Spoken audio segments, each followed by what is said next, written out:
Grand Lille TV, l'info en continu. Bonjour à toutes et à tous, nous sommes le vendredi 2 juin, bienvenue sur Grand Lille TV, nouveau flash d'information qui commence bien évidemment avec ces prévisions météo et cette mauvaise nouvelle, l'orage qui va arriver au fur et à mesure de la journée malgré un grand soleil ce matin. On vous conseille donc d'en profiter au maximum si vous le pouvez. Au niveau des températures, 17 degrés sur la métropole le matin et on attend 26 degrés à Lille au meilleur de la journée. Mercredi, à l'école de police de Roubaix, une fausse attaque chimique s'est produite. Un exercice qui permet de se préparer à des possibles accidents et autres problèmes nucléaires ou bactériologiques. 2 fois par an, au sein de cette école, plusieurs centaines de policiers, de gendarmes, de militaires, de pompiers et même de médecins du SAMU s'entraînent à ces situations catastrophes. À noter que ces exercices se sont déroulés sous les yeux de Jean-Marc Mormec, l'ancien boxeur devenu depuis délégué interministériel pour l'égalité des chances des Français d'outre-mer. Alors d'après le préfet délégué pour la défense et la sécurité Jean-Christophe Bouvier, ces attaques sont de plus en plus potentielles dans le nord. La faute à cette frontière belge à proximité qui transforme le département en zone de passage, frontière qui a plusieurs fois d'ailleurs été traversée par des terroristes. On l'écoute au micro de Xavier Silly. Ce sont des entraînements qui sont effectivement organisés dans toutes les zones en France. Dans le Nord, nous avons eu l'occasion avec l'Euro 2016 déjà de roder tout ce mécanisme. Et donc un entraînement, contrairement à l'exercice qui va se dérouler dans le cas d'un scénario en temps réel, l'entraînement va consister à travailler sur des scénettes où toutes les unités opérationnelles rassemblées vont travailler les automatismes. Donc l'intérêt pour une zone comme le Nord, c'est d'apprendre à travailler ensemble, d'apprendre à coordonner les actions parce que chaque service a ses propres automatismes et gagner en efficience et en rapidité d'intervention si un événement devait se produire. Dans une semaine, vendredi et samedi prochain, les avocats de la région vont répondre à vos questions directement. C'est la première édition de cette grande consultation des avocats. L'objectif, faire connaître gratuitement les droits de chacun. Alors, vous pouvez poser des questions sur la consommation, le logement, les commerces, tous les conseils et toutes les questions sont les bienvenues. En tout, ce sont 250 avocats qui vont être mobilisés dans les Hauts-de-France. Par exemple, à Lille, 107 avocats même seront à la CCI. Autre objectif, démystifier un peu cette profession et casser l'image d'un avocat inaccessible. En tout, l'opération va se dérouler dans 17 villes des Hauts-de-France. Les avocats sont clairs, pour eux, rien ne remplace la discussion, comme ça a été expliqué à Alexis Tessier. J'ai tous ces droits, notamment tous les problèmes de droit au logement, mais aussi en droit du travail, en droit de la consommation. Vous avez également toute la problématique, même en droit fiscal, en droit commercial, pour les recouvrements de créances. Tout cela, comment on met en œuvre, comment le droit se met en œuvre. Et gratuitement, pendant 2 jours, les avocats, il y a plus de 100 avocats à Lille, 250 dans la région, se sont mobilisés pour répondre gratuitement à toutes les questions que se posent nos concitoyens sur leurs droits. Vous pouvez venir pour n'importe quel problème, on est là pour y répondre. C'est l'histoire d'un petit robot qui peut servir d'ami. Fini l'isolement des personnes âgées. Cutie est un projet d'une société roubaisienne. Un petit robot autonome qui utilise la reconnaissance faciale et vocale de son propriétaire. Et un petit robot qui a plusieurs fonctions. Son principe est simple, son utilisation l'est d'ailleurs tout autant.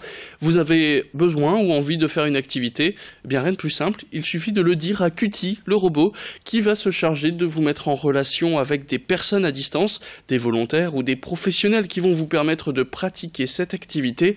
Et c'est pas tout, puisque le robot peut aussi être piloté à distance. Les enfants et les petits-enfants du propriétaire de Cutie peuvent donc lancer un appel en visio et se balader dans la maison presque comme s'ils étaient présents.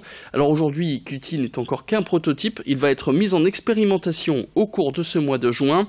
Une vingtaine de foyers vont héberger ce petit robot qui sera peut-être un jour le meilleur ami des personnes âgées. Dès septembre, il sera disponible sous forme d'abonnement, 60 € par mois. Le futur est donc déjà là et il vous est présenté au micro de Clotilde Le Guévac. Si la personne âgée dit j'ai envie de faire un cours de cuisine cet après-midi, le robot va lui proposer des gens qui sont logués, qui sont susceptibles de lui donner un cours de cuisine. Alors elle a envie de faire une tarte aux fraises, et bien Robert, qui est un fin cuisinier, se propose pour lui montrer comment on fait une tarte aux fraises.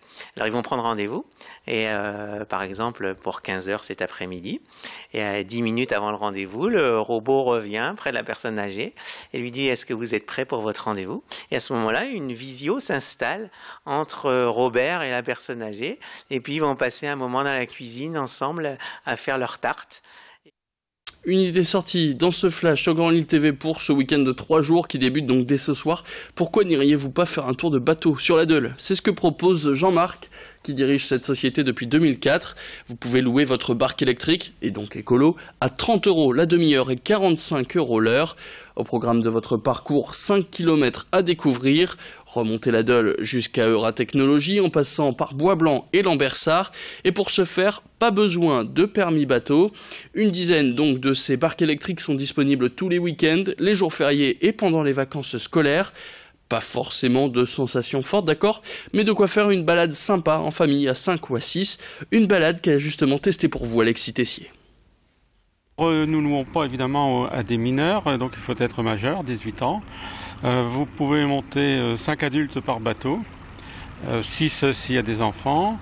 Voilà, donc ça se passe tout simplement. On ne prend pas de réservation, donc vous vous présentez sur le ponton et voilà. Nous avons des jeunes, des étudiants, qui viennent en groupe, comme ça ils louent un bateau à 5, c'est moins onéreux. Et puis nous avons aussi des familles, bien sûr, les grands-parents qui viennent avec les petits-enfants, les parents avec les enfants, c'est très très varié, tout âge en fait.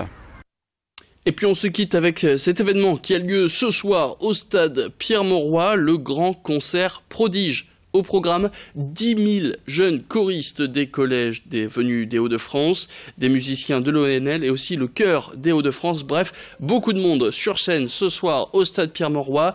Maria James, elle, présentera ce grand show qui met en avant la musique classique via donc la danse et le chant.